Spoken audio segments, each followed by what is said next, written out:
안녕하세요, 여러분. 오늘 수업은 이렇게 동영상 수업으로 대신하게 되었습니다. 여러분에게 불편을 만들어 드려서 너무 미안하게 생각하고 있어요. 자, 동영상 수업의 장점은 여러분이 편안하게 그리고 필요할 때 동영상을 정지시켜 가면서 여러분의 속도대로 듣는 게 좋은데 또 단점은 집중하기가 쉽지가 않죠. 자, 적절하게 여러분에게 도움되는 방법을 사용하면서 수업을 들어주면 좋겠습니다. 제일 좋은 방법은 순간순간 나오는 문제마다 잠시 정지를 하고 여러분이 문제를 푼 다음에 여러분이 푸는 방법과 제가 푸는 방법이 같은지 다른지 그렇게 비교해 보면서 수업 듣는 게 제일 좋을 것 같아요. 그렇든 어쨌든 여러분이 제일 좋은 방법, 공부에 도움이 되는 방법을 스스로 찾아서 수업을 들어보면 좋겠습니다. 자, 우리가 지난 시간에 유형 11번, 1번, 2번까지 한 것 같아요. 자, 10번까지 꽤 많은 유형들을 다루었는데, 토픽의 특징이죠. 비슷비슷한 유형들을 계속 반복해서, 반복은 하지만 점점점 어려운 문제로 나아가고 있는 것. 그래서 한두 문제 유형에 여러분이 적응을 하면 결국 토픽이 그렇게 어려운 시험이 아니라는 걸 나중에는 알게 될 거예요. 근데 처음부터 포기를 하게 되면 나중에 여러분이 원하는 급수도 얻지 못한 채 이 토픽에 대해서 거부감만 느끼게 되니까 저는 그게 제일 걱정인데 그래도 여러분이 차근차근 조금씩 공부해 가면 결국 원하는 여러분의 급수를 받을 수 있지 않을까 싶습니다. 자, 오늘은 유형 11번 세부 내용 파악하기를 할 거예요. 세부 내용이라는 것은 글을 읽고 이게 맞는지 틀렸는지를 찾아서 옳은 것, 맞는 것, 내용과 같은 것을 고르는 문제인 거죠. 자, 이 유형의 문제는 뭐부터 하면 제일 좋다고 이야기했을까요? 맞아요. 1번, 2번, 3번, 4번 먼저 읽고 그 문제에서 읽어서 거기에서 가장 중요한 단어를 여러분이 먼저 밑줄 치는 연습을 하는 게 중요해요. 자, 1번 볼게요. 다양한 동물들이 유칼립투스 잎을 차지하기 위해서 경쟁한다. 자, 동물이 유칼립투스 잎을 차지하는 것을 왜 그럴까요? 그건 이 잎을 서로 먹기 위해서 경쟁한다는 거예요. 그러니까 인기가 많다라는 거겠죠? 자, 1번이에요. 자, 유칼립투스가 무엇인지 몰라도 돼요. 근데 이걸 먹기 위해서 서로 경쟁한다는 것, 그걸 여러분이 알고 있으면 되겠습니다. 두 번째 볼게요. 아, 이게 코알라 이야기네요. 두 번째는 어미 코알라, 엄마 코알라예요. 엄마 코알라는 이 유칼립투스의 독성을 분해한다. 독성을 분해하다는 뭐예요? 독성을 없애다의 의미와 같아요. 독을 없애다. 독을 없애다요. 독의 성분을 없애는 효소 몰라도 돼요. 독을 없앤다라고 생각하면 돼요. 자, 세 번째 볼까요? 코알라는, 자, 어미 코알라가 있으니까 이제 여기죠? 코알라는 어떻대요? 태어나자마자예요. 태어나자마자 많은 양의 유칼립투스를 먹는데요. 자, 새끼 코알라네요. 자, 새끼 코알라는 뭐예요? 유칼립투스의 독성 때문에 어미의 배설물을 먹지 않는다고 합니다. 자, 그러면 우리가 3번 읽지 않았지만 무엇에 대한 이야기인지 알겠죠? 아마 어미 코알라, 새끼 코알라, 그리고 유칼립투스에 관한 이야기를 할 거예요. 그러면 3번 한번 읽어보도록 하겠습니다. 코알라는 유칼립투스라는 나뭇잎을 먹고 산다. 이 나뭇잎은, 이 나뭇잎은 독성이 강하대요. 유칼립투스는 독성이 강해서 일반적인 동물들은 먹을 수 없다라고 하네요. 우리 아까 몇 번에 있었어요? 보통 동물들은 유칼립투스를 먹을 수가 없대요. 근데 1번. 다양한 동물이 유칼립투스 잎을 차지하기 위해서 경쟁한다. X죠. 독성 때문에 먹을 수 없다고 합니다. 그래서 1번의 정답은 여기 있어요. 아, 여기를 보니까 이 첫 번째, 두 번째 문장을 보면서 1번이 X라는 걸 알 수 있습니다. 하지만, 그 다음 한번 볼까요? 하지만 코알라는 유칼립투스 독을 해독하는 효소가 있대요. 아까 어디 있었어요? 독을 해독하는, 독성을 분해하는 효소를 가지고 있어서 다른 동물과 경쟁할 필요 없이 유칼립투스 잎을 충분히 먹을 수 있대요. 독을 해독하는 효소가 코알라에게 있어. 자, 그런데 2번이 맞는지 틀렸는지는 우리가 아직 알 수가 없어요. 왜냐하면 2번에 뭐가 있어요? 어미 코알라라고 하죠. 자, 여기서는 지금 그냥 코알라라서 진짜 어미에게 있는지 새끼에게도 있는지를 봐야 알아요. 자, 다만, 여기 있네요. 새끼 코알라는 독성을 분해하는 효소가 없어요. 맞죠? 그러면 누구예요? 어미 코알라는 유칼립투스의 독성을 분해하는 효소를 가지고 있다. 2번이 정답이 되겠습니다. 그죠? 코알라는 유칼립투스의 독을 해독하는 효소가 있다고 했는데, 다만 새끼 코알라는 독성을 분해하는 효소가 없다고 했으니까, 새끼는 없지만 어미에게는 있는 거죠. 게다가 뒤에 보세요. 유칼립투스 잎 대신 어미의 배설물을 먹는다고 이야기를 하죠. 어미의 배설물을 먹는데요. 자, 여기, 새끼가 어미의 배설물을 먹는다라고 이야기했어요. 새끼 코알라는 어미의 배설물을 먹지 않는다? X죠? 왜냐하면 여기 답이 있잖아요. 여기 4번이죠. 자, 그럼 볼게요. 그러면 코알라는 독성을 분해하는 효소가 없어서 유칼립투스 잎을 먹을 수 없죠. 잎 대신이니까. 태어나자마자 많은 양의 유칼립투스 나뭇잎을 못 먹어요. 자, 그러면 어미의 배설물을 먹으면 어떻게 돼요? 아이에게는, 새끼 코알라에게는 이걸 해독하는 효소가 없지만 어미의 배설물을 먹으면 이 코알라, 새끼 코알라의 몸에도 어미의 배설물을 통해서 유칼립투스 독 해독하는 효소가 생기게 된다고 합니다. 그래서 정답은 2번이 되겠습니다. 자, 여기에서는 다른 단어는 크게, 음, 어, 알 필요 없을 것 같아요. 여기는 독, 그리고 해독하다. 비슷해요. 분해하다. 음, 아, 해독하다. 해독하다는 뭐예요? 독을 없애다라고 했죠. 아까 해독하다. 독을 없애다. 요거 정도는 알아두면 좋겠습니다. 그리고 여러분이 아는 단어들 중에 경쟁하다도 알아주면 좋겠죠. 자, 나머지 단어들은 크게 여러분이 알아두지 않아도 되는 여기 유칼립투스 토는 코알라 이야기에 너무 지엽적인 아주 작은 이야기라서 다른 단어들은 괜찮을 것 같아요. 요 정도는 알아두면 좋겠습니다. 자, 그 다음 문제 보도록 할게요. 4번.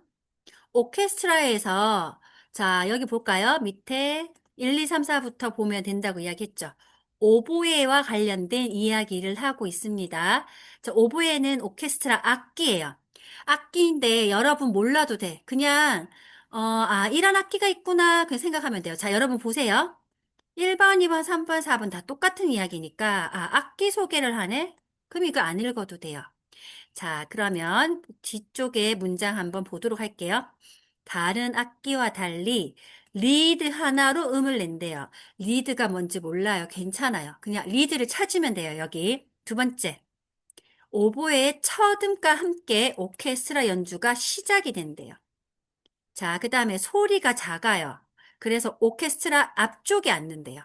네 번째는 오보에는 오케스트라에서 소리를 맞출 때 기준이래요. 자, 한번 볼까요? 오케스트라는 연주하기 전에 악기들이, 악기들의 음을 서로 맞춰보는 과정을 거치는데, 그때 오케스트라의 한가운데 자리 잡은 오보에 한가운데 자리 잡는다고 했죠. 아까 몇 번 틀렸어요? 앞쪽에 위치하는 게 아니라 한가운데이니까 오케스트라가 이렇게 있으면 앞쪽이 아니고 여기 한가운데는 어디예요? 여기라는 거죠. 그래서 3번이 틀렸죠. 기준음을 낸다라고 합니다. 자, 서로 음을 맞추는 과정이라고 하네요. 자, 서로 맞춰보는 과정. 전에 악기들의 음을 서로 맞춰보는 과정을 거치는데 그때 오보에가 기준음을 낸다라고 합니다. 그럼 몇 번? 4번이죠.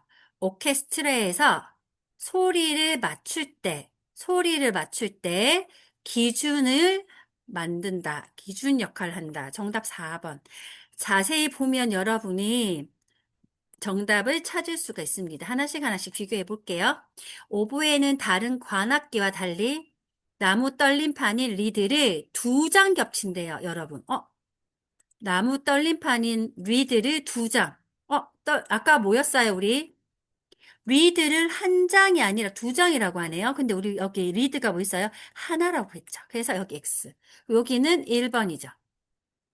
자, 겹쳐 사용해서 소리가 더 정확하고 또렷하다라고 이야기를 하고 있습니다. 또 음을 안정적으로 길게 유지한대요. 다른 악기들이 음을 쉽게 맞출 수 있다고 합니다. 음. 자, 그 다음에 볼까요? 첫음과 함께 오케스트라 연주가 시작된다. 아니죠. 이런 말이 없죠, 지금. 음. 자, 그래서 답은 4번이 되겠습니다. 자, 다른 단어는 여러분이 몰라도 될 것 같고, 자, 여기에서 알면 좋은 단어는 그래도 오케스트라는 여러분 알아두면 좋겠습니다. 오케스트라. 자, 그 다음에 기준이란 단어도 알아두면 좋겠습니다. 나머지는 전혀 중요하지 않아요. 그 다음 볼까요? 또렷하다, 뚜렷하다예요. 또렷하다는 뚜렷하다와 같아요. 그러면 또렷하다, 뚜렷하다는 잘 보이거나 잘 들린다 이런 의미로 이해하면 되겠습니다. 음, 네. 자, 그 다음 유지하다. 자, 요 정도면 알면 될 것 같아요. 자, 그 다음 5번 할까요? 5번도 역시 1, 2, 3, 4부터 보도록 하겠습니다. 자, 애기장대가 뭔지 모르겠죠? 자, 몰라도 돼요. 아까 뭐라고 했어요? 몰라도 돼. 그런데 똑같으니까 이거 필요가 없겠죠. 자, 그런데 무엇에 대한 이야기인지 우리는 1번, 2번, 3번, 4번만 읽어봐도 알 수 있어요. 애기장대에 대한 이야기인데, 애기장대는 세계 곳곳에서 볼 수 있는 식물이다. 아, 애기장대가 식물 이름인가 봐요. 자, 세계 곳곳, 여러 나라에서. 자, 두 번째 볼까요? 유전체, 유전체 해독을 위한 연구가 진행 중이다. 유전체 해독 몰라도 돼요. 그냥 일단 단어 여기 있네요. 이따가 비교해 보도록 하겠습니다. 유전체 해독. 우리 아까 위에 코알라에서도 해독했죠? 여기. 해독. 독을 없애는 거. 보세요. 단어를 하나 공부하면 계속 반복해서 나온다고 했습니다. 자, 해독. 아까 독을 없애다라고 했습니다. 그걸 위한 연구를 지금 하고 있다. 이런 뜻이에요. 세 번째 보도록 할게요. 씨앗을 만드는 데에 곤충의 역할이 필요하다. 곤충의 역할. 씨앗. 씨앗을 만들어요. 곤충이 필요하대요. 곤충이 뭐예요? 메뚜기, 사마귀, 나비, 잠자리 이런 것들을 말합니다. 네 번째는 뭐예요? 성장 기간이 길어서 유전자 연구하는데 좋대요. 유전자를 연구하는데 좋다고 이야기를 하고 있습니다. 한번 보도록 할게요. 애기장 때는 각종 식물 실험에 빠지지 않고 등장하는 식물이에요. 자, 첫 번째 문장하고 아래에는 아무런 관계가 없는 것 같아요. 자, 넘어갈게요. 식물 중에서는 처음으로 유전체 해독이 완료, 아까 유전체 해독이죠? 완료라는 말은 뭐예요? 끝났어요. 근데 진행 중이라고 했죠? 그죠? 유전체 해독이 완료되었다라는 말은 유전차 해독이 끝났다라는 말인데 여기서는 연구가 진행 중이다라고 했으니까 X예요. 완료되다는 끝나다예요. 자, 완료되다는 끝나다예요. 그래서 진행 중이다, 계속하고 있다이기 때문에 2번이 X가 되겠습니다. 식물의 유전자 연구를 할 때 주로 이용된대요. 전 세계에 고루 분포한대. 아까 어디 썼어요? 1번. 지금 애기장 때 이야기하고 있죠. 전 세계에 고루 분포하고 있대요. 세계 곳곳에서 볼 수 있는 식물인 거죠. 자, 어떻게, 여기서 다시 찾아보면 어떻게 애기장 때는 식물인데 전 세계에 고루 분포하다, 있다 이 뜻이에요. 분포하다는 여기저기 있다이기 때문에 세계 곳곳에서 볼 수 있는 식물이다. 정답 1번이 되겠습니다. 곤충의 도움이 없이예요. 곤충 몇 번? 곤충의 역할이 필요하다. 여기 없다죠. 그래서 이것도 X. 여기 3번이죠.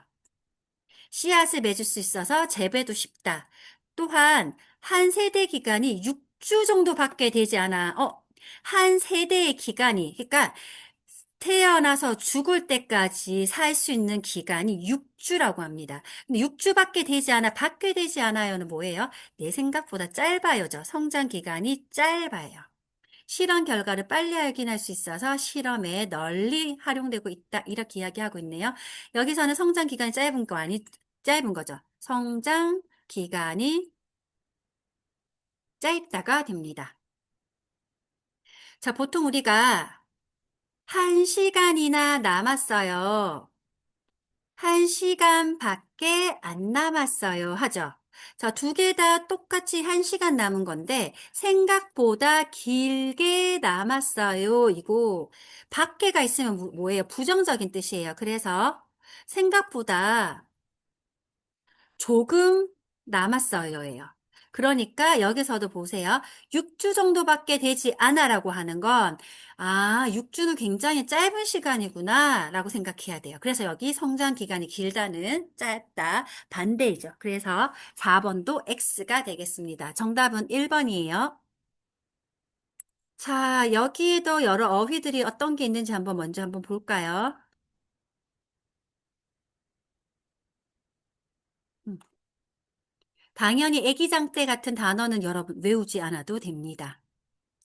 자, 각종이란 단어, 그 다음에 등장하다, 나타나다도 알아두면 좋겠습니다. 이거 몰라도 돼요. 유전체도 몰라도 되고, 완료되다, 끝나다 알아두세요. 유전자 알아두면 좋겠습니다. 자, 그 다음에 주로라는 부사어도 알아두세요. 그 다음 뭐예요? 분포하다, 고루. 이런 단어들도 알아주면 좋겠습니다. 씨앗을 맺다 표현으로 알아주고, 재배하다, 세대. 자, 요 정도도 알아두면 좋겠습니다. 자, 5번이에요. 자, 그 다음 우리 이제 6번 알아볼게요. 자, 6번 역시 뭐부터 해야 될까요? 아래 선택지 1번, 2번, 3번, 4번부터 보도록 할게요. 자, 아기예요. 1번 아기, 2번 아기고 3번은 지시어네요. 아기는 혼잣말 할 때 지시어를 자주 사용한대요. 지시어가 뭔지는 여기 다 나올 거예요. 아기는 엄마라는 단어보다 지시어를 먼저 습득한대요. 습득하다는 배우다예요. 배워서 사용하다. 배우다요. 자, 그 다음에 지시어를 습득하는 시기는 뭐예요? 언어권마다 다르다. 그러니까 영어권, 일본어권, 베트남어권, 몽골어권, 한국어권 다 다르다라는 거예요. 지시어는 다른 사람과 상황을 공유해요. 어떤 상황인지를 서로서로 알아야 의미를 전달할 수 있다. 라고 이야기를 합니다. 자, 그러면 지시어가 뭔지도 우리 6번 한번 읽어보도록 할게요. 아이가 엄마 다음으로 빨리 배우는 말 중에는 이것과 같이 여러 물건을 가리키는 지시어가 있대요. 여기 답이 바로 나오네요. 아이가 엄마 다음으로 빨리 배우는 말은 지시어가 있대요. 그러면 엄마 다음으로 지시어를 배우는 거죠. 엄마를 먼저 배우고 그 다음 지시어를 배웁니다. 아기는 엄마라는 단어보다 지시어를 먼저 습득한다. X죠. 아기는 엄마를 가장 먼저 그 다음에 지시어를 배우죠. 그래서 땡, 틀렸습니다. 자, 그다음 지시어가 뭐예요? 이것, 저것, 그것. 이게 지시어라고 합니다. 보세요. 여러분이 지시어라는 단어를 몰라도 천천히 읽어보면 새로 나오는 단어의 뜻이 제시되는 경우가 굉장히 많아요. 그래서 포기하지 않고 하나하나 단어를 찾는 연습을 하지 않더라도 글을 읽으면서 그 단어가 어떤 의미인지를 찾아내는 연습을 하다 보면 다 모르는 단어라 하더라도 여러분이 포기만 하지 않으면 문제를 풀 수 있는 실력을 가지게 되겠습니다. 지시어는 대화하는 상황이 있었어요. 타인과 상대방과 공유해야 그 의미를 이해할 수 있어요. 전달할 수 있어요. 4번이 정답. 그대로입니다. 뜻이. 보세요. 자, 지시어는 타인과 상대방과 상황을, 상황을 공유해야, 공유해야 의미를 이해하다, 전달할 수 있다. 똑같죠? 여러분, 이렇게 단어를 다르게 해서 뜻을 똑같이 만들어요. 자, 답은 4번이죠.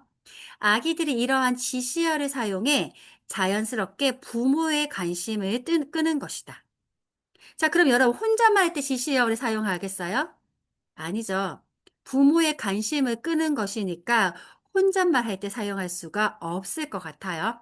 대부분의 아기들이 생후 12개월에서 18개월에 이 지시어를 사용하는데 이미 여러 언어 연구에서 12개월에서 18개월 무렵에 사용한다고 합니다.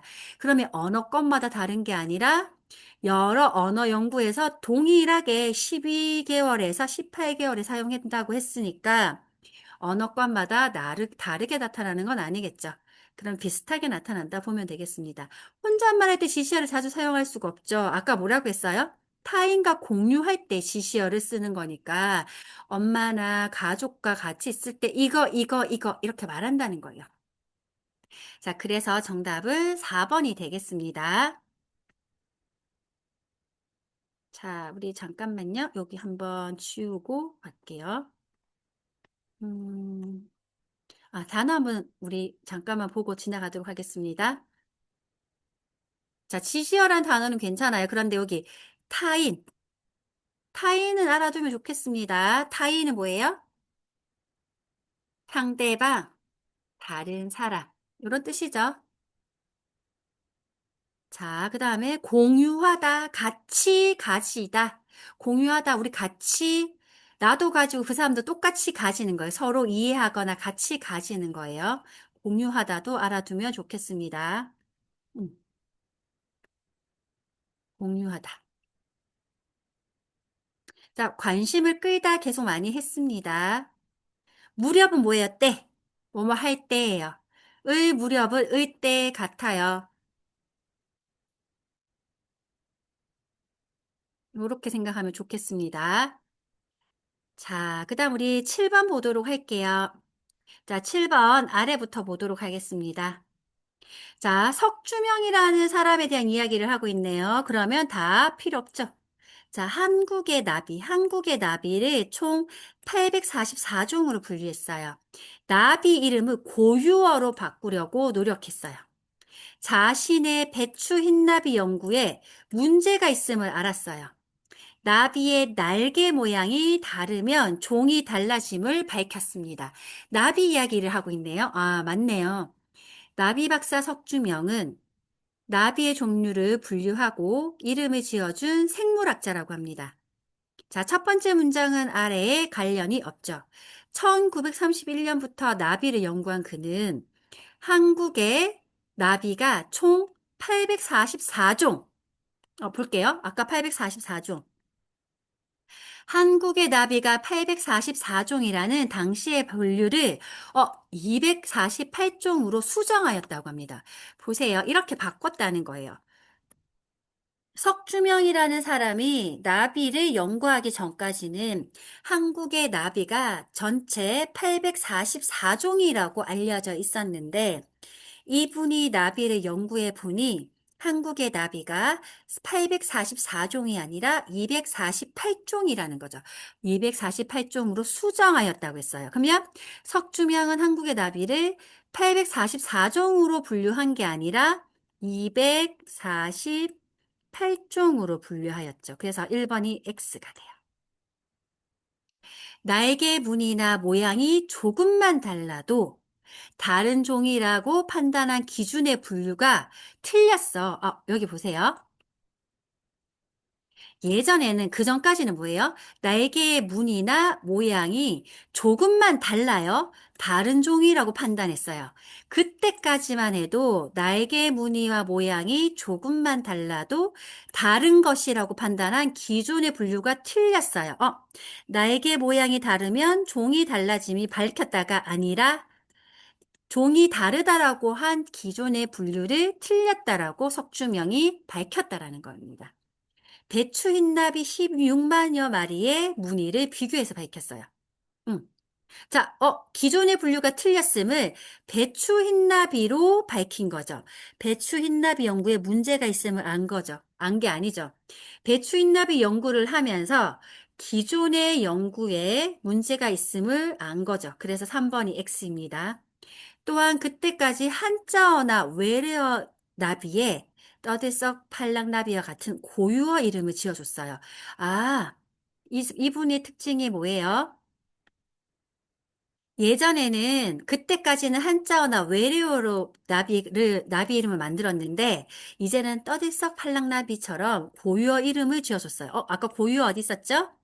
고유어 나비 이름을 고유어로 바꾸려고 노력하였다. 정답은 몇 번? 3번이 되겠죠. 정답은 3번이 됩니다. 마지막 문장이 있죠.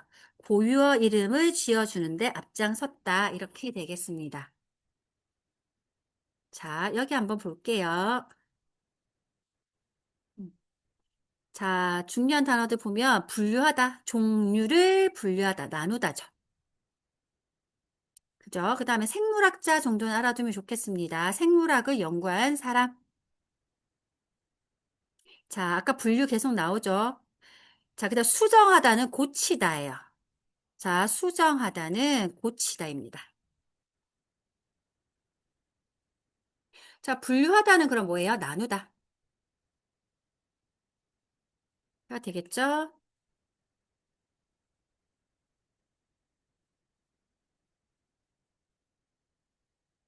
이렇게 됩니다.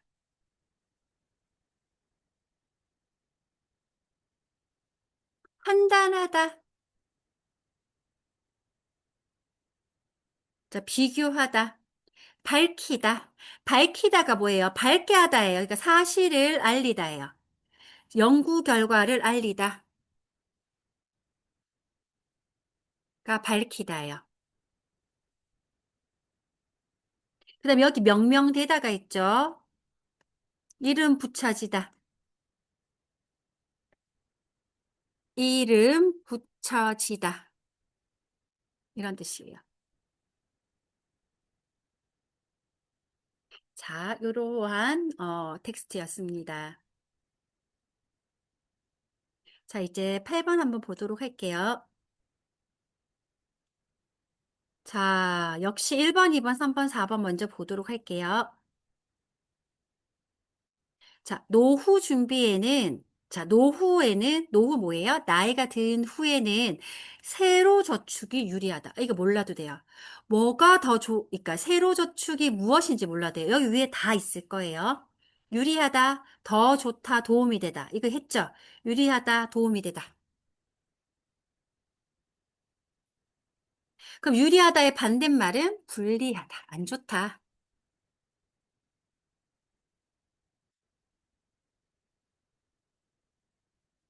자, 그다음 보세요. 세로 저축보다 가로 저축이 더 좋아. 세로 저축하지 마. 가로 저축해. 저축의 목적이 다양하면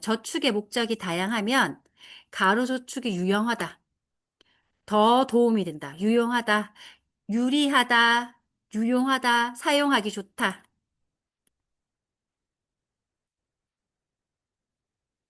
그 다음에 가로 저축은 가로로 하는 저축은 단기적인 계획. 단기는 뭐야? 짧은 기간을 말합니다.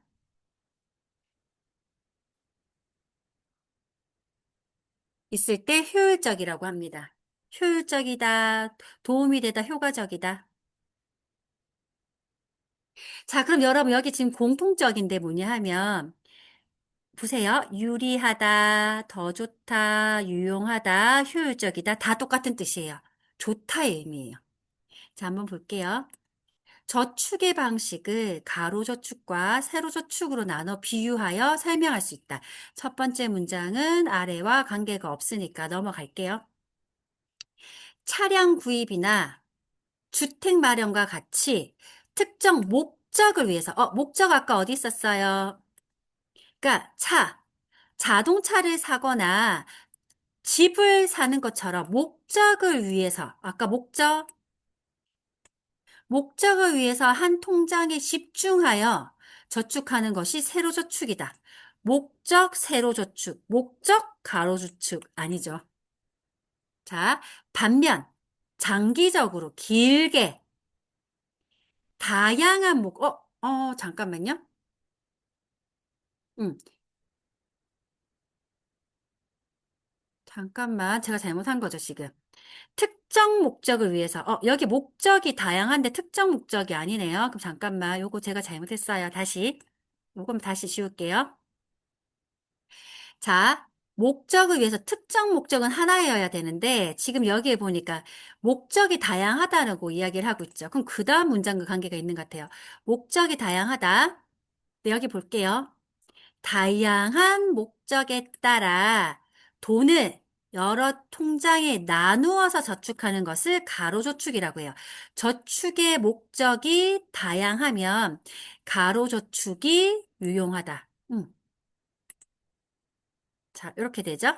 그럼 답은 3번인 것 같아요. 다른 거 한번 볼게요. 자, 그럼 볼게, 잠깐.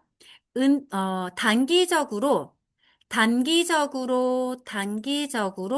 빨리 돈을 만들고 싶으면 세로.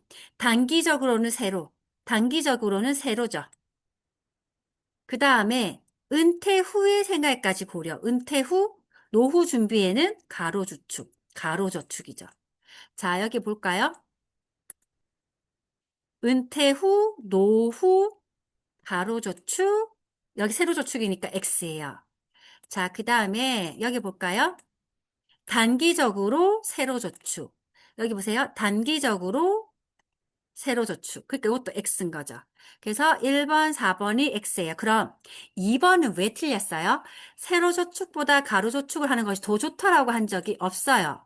여기서 무슨 이야기 하고 있어요? 목적에 따라 다르다는 거예요. 돈을 빨리 모으고 싶으면 세로저축.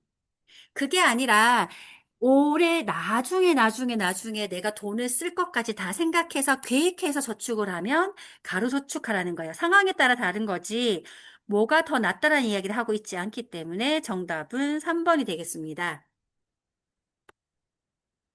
자, 그럼 여기도 한번 볼까요?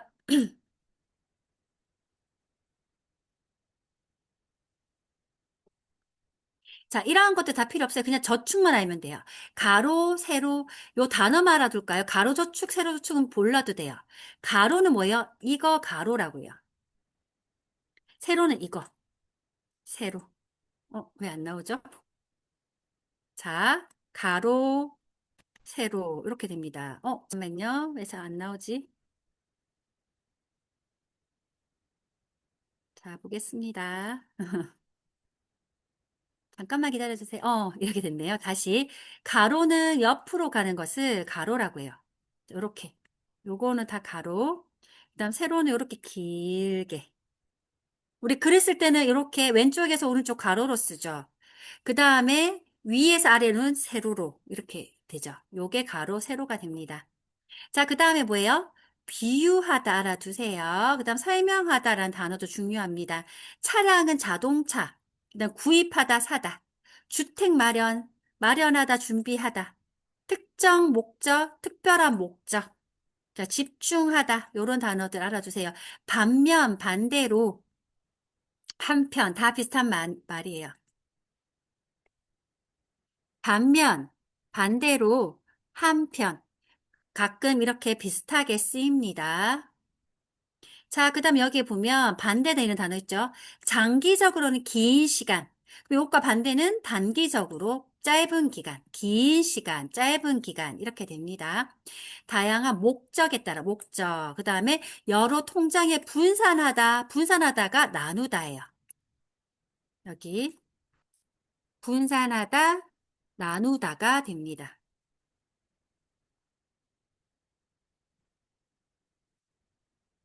음.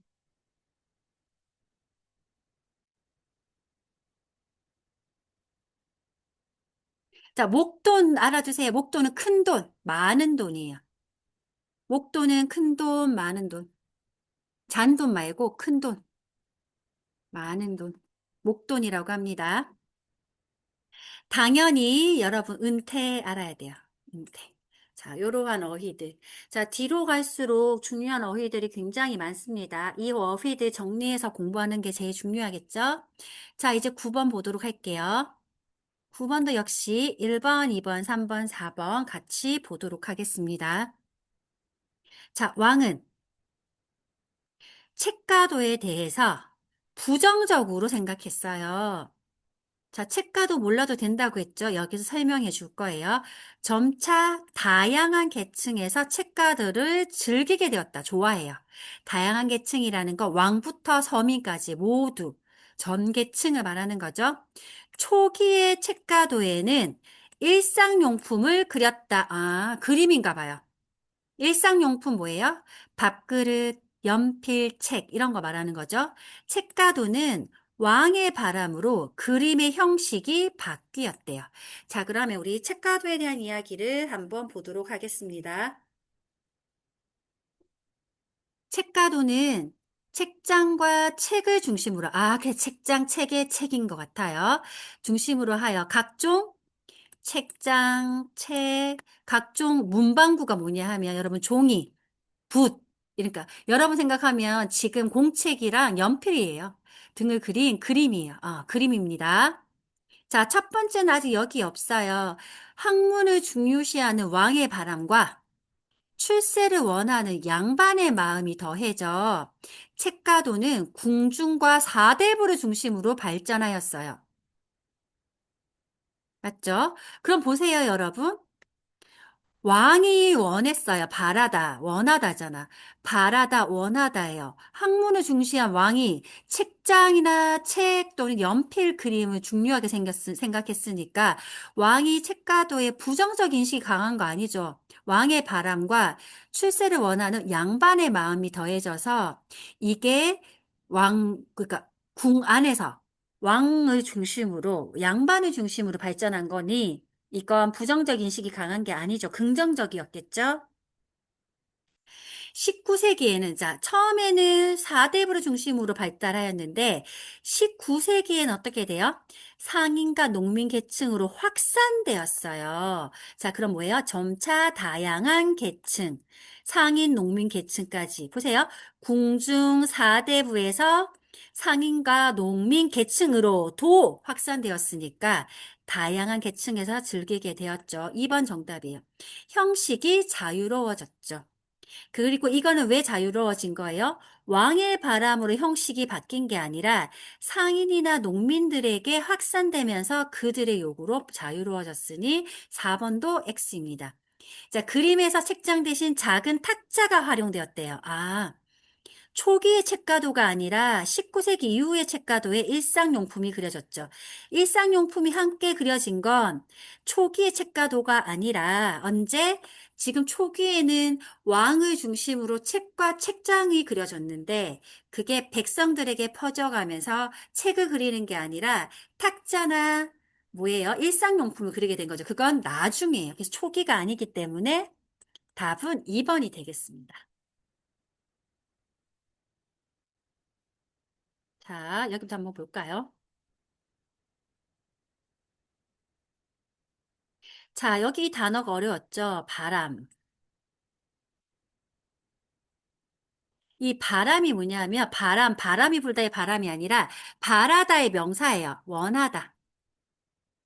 이 의미예요. 출세는 뭐예요? 성공하기 위해서. 성공하는 걸 출세를 원하다는 성공하기를 원하다예요. 출세를 원하다, 성공하기를 원하다. 출세를 원하다. 성공하고 싶어 하다. 이런 뜻입니다. 자, 더해져. 자, 이렇게 되죠? 자, 그럼 단어 한번 볼게요. 여러 종류의 문방구. 그 다음에 학문을 중요하게 여기다가 중요시하다예요. 중요시하다는 중요하게 생각하다 이런 뜻입니다. 중요시하다는 중요하게 생각하다예요. 양반의 마음이 더해져 사대부를 중심으로 발전하였습니다. 자, 그 다음 여기 계층 농민, 상인 단어 다 알아주세요. 확산되다, 퍼지다. 여기 퍼지다예요.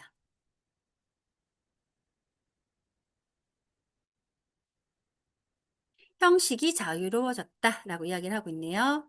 자, 그 다음에 여기 활용되다, 그 다음 일상용품. 요 정도 알아두면 되겠습니다.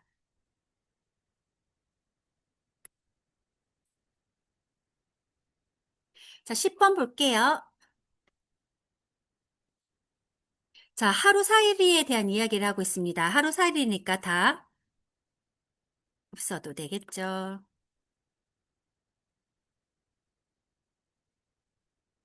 자, 하루살이의 수명은 하루를 넘지 않는다. 맞아야겠어요. 이거 한번 읽어보도록 할게요. 첫 번째, 성충이 되는데 성충은 어른벌레. 어른벌레가 되는 데는 1, 2주 정도 걸린다. 자, 여러분, 이거 너무 이상하지 않아요? 하루 사는 하루밖에 살지 못한다고 했는데 어른이 되는데 1, 2주 정도 걸린대요. 1번, 2번 이상해요. 여러분 잘 한번 보세요. 자, 수명이 하루. 그래서 하루살이다. 성충, 어른벌레, 성인벌레예요. 어른벌레가 되는데 1주, 2주 걸린대요. 자, 성충은 애벌레 때, 그러니까 애벌레는 뭐예요? 아기벌레를 애벌레라고 해요. 애벌레 때 저장한 영양분으로 살아요. 하루살이의 잎은 성충이 되면서 기능이 더욱 발달한다고 합니다. 자, 그럼 우리 한번 읽어보도록 할게요. 하루살이에 대한 이야기를 알아보도록 하겠습니다. 하루살이는 하루밖에 못 살 정도로 수명이 짧다고 해서 붙은 이름이다. 1번 맞아요? 그러나가 있어요, 여러분. 하루살이 애벌레는 성충이 되기 위해 약 1년을 물속에 살고, 그러면 여러분, 성충이 되는 데는 얼마나 걸려요? 1년. 그러면 여러분, 2번 맞아요, 틀려? 자, 성충이 되기 위해서는 1년이 걸린다고 했습니다. 근데 여기는 뭐라고 해요? 1, 2주 정도 걸린다고 했죠. 그래서 2번은 X가 돼요. 여기는 1년이 걸린다고 했는데 여기가 1, 2주 정도 걸린다고 했기 때문에 2번이 X가 돼요. 그리고 여기 보세요. 성충이 되어서는 1, 2주 정도 살죠. 그러니까 하루를 넘지 않는 게 아니에요. 성충이 된 후에도 1, 2주 살아요. 그럼 하루살이는 어떻게 돼요? 1년 살고 1, 2주 사니까 1년 이상은 사는 거죠. 그래서 1번, 2번이 같이 X가 됩니다. 하루살이 애벌레는 물속에 가라앉은 나뭇잎을 먹고 사는데 성충이 되면 잎이 퇴화한대요. 퇴화라는 거 없어진다는 거야. 잎은 성충이 되면서 발달한다? 아니죠. 퇴화한다고 했으니까. 발달하다의 반대가 퇴화하다예요. 여러분 외워두세요. 발달하다 반대가 퇴화하다입니다. 이런 까닭에 성충은 어디 있어요? 성충은 애벌레 때 저장한 영양분을 소모해요. 먹어요. 산다. 따로 먹이를 섭취하지 못한다는 거죠. 자, 그러면 몇 번 정답이에요? 3번이 정답이 되겠습니다. 어때요? 하나씩 하나씩 비교해서 OX, OX 하다 보면 여러분이 정답을 찾아가는 방법을 충분히 연습해서 익힐 수 있을 것 같아요. 그러니 포기하지 말고 하나씩 하나씩 해보면 좋겠습니다. 자, 단어 한번 볼까요? 수명이 짧다는 뭐예요? 오래 살지 못하다죠. 그러니까 수명이 길다는 오래 살다예요. 수명이 짧다, 수명이 길다. 이렇게 말합니다. 음. 자, 아까 말했던 발달하다 반대가 뭐라고 했어요? 퇴화하다라고 이야기했죠. 자, 그 다음에 애벌레 알아두세요. 벌레의 아기 때를 애벌레라고 하고 저장하다, 영양분, 소모하다, 사용하다예요. 쓰다, 다 쓰다 또는 사용하다. 섭취하다 뭐예요? 이것도 중요한 단어죠. 먹다. 영양분을 섭취하다라고요, 보통. 음. 자, 이렇게 해서 알아두면 좋겠습니다. 자, 11번 보도록 할게요.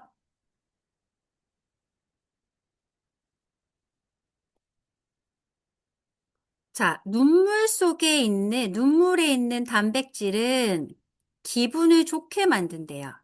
슬퍼서 흘리면 항균 물질이 없대요. 아, 눈물 이야기를 하는 것 같아요. 슬플 때 흘리는 눈물 속에는 몸에 나쁜 물질이 포함되어 있어요.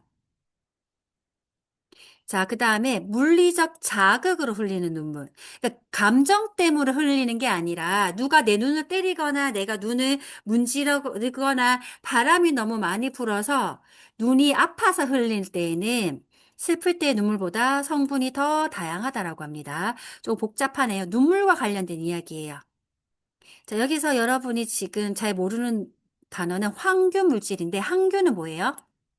바이러스와 싸워서 이길 수 있는 물질이에요. 세균을 없애주는 물질이라고 생각하면 됩니다. 여러분이 세균 없애는 가장 쉬운 방법이 뭐였어요? 손 씻기였죠. 그게 항균 작용이라고 해요. 항균이라는 건 없애는 거예요. 균과 싸워서 없애는 거예요. 균은 바이러스를 말합니다. 자, 눈물은 약 98%가 물로 이루어져 있습니다. 여기 관련된 거 없죠? 나머지 성분은 눈물을 흘리는 상황에 따라 달라지는데, 자, 먼지 같은 외부의 물리적 자극 때문에, 물리적 자극 4번에 있죠? 자극 때문에 흘리는 눈물에는 세균에 저항할 수 있는 단백질이 포함되어 있다. 음, 자, 이거 알 수가 없겠네요. 눈물에는, 자, 물리적 자극 때문에 흘린 눈물에는 세균에 저항하다. 이게 뭐예요? 항균 물질. 세균에 저항하다가 여기 단백질이죠. 이게 항균 물질이에요.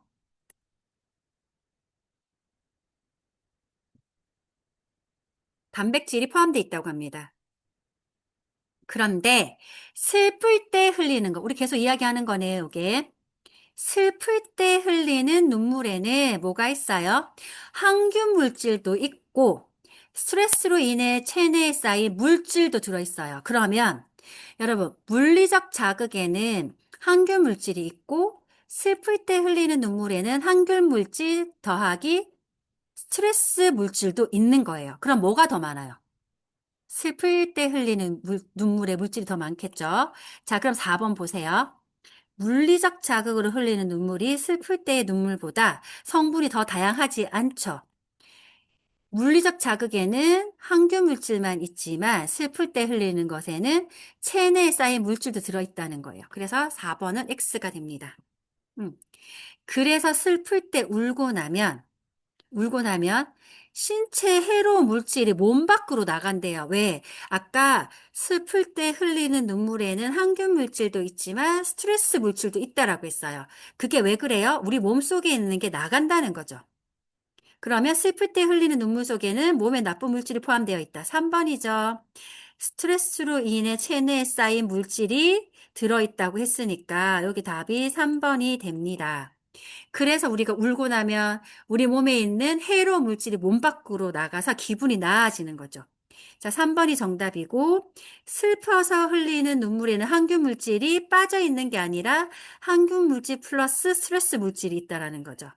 눈물 속에 있는 단백질은 기분 좋게 만드는 게 아니라 울고 나면 항균 물질이 있고 그다음 뭐가 있다라는 거예요. 스트레스 물질이 빠져나가니까 스트레스 물질이 우리 몸 밖으로 빠져나가면서 울고 나면 기분이 좋아지는 거죠. 그래서 1번도 X, 정답은 3번이 되겠습니다. 여기서 가장 중요한 단어는 세균에 저항하다, 항균. 요게 가장 중요한 단어라고 보면 되겠습니다. 단어도 다른 것도 한번 볼까요? 자, 성분 아까 했어요. 성분도 알아두시면 좋겠습니다. 자, 아까 세균에 저항하다, 그다음에 단백질 포함되다. 요 정도는 알아두세요. 체내, 몸속이에요. 해롭다는 나쁘다. 해롭다는 나쁘다. 자, 반대는 이롭다가 되겠습니다.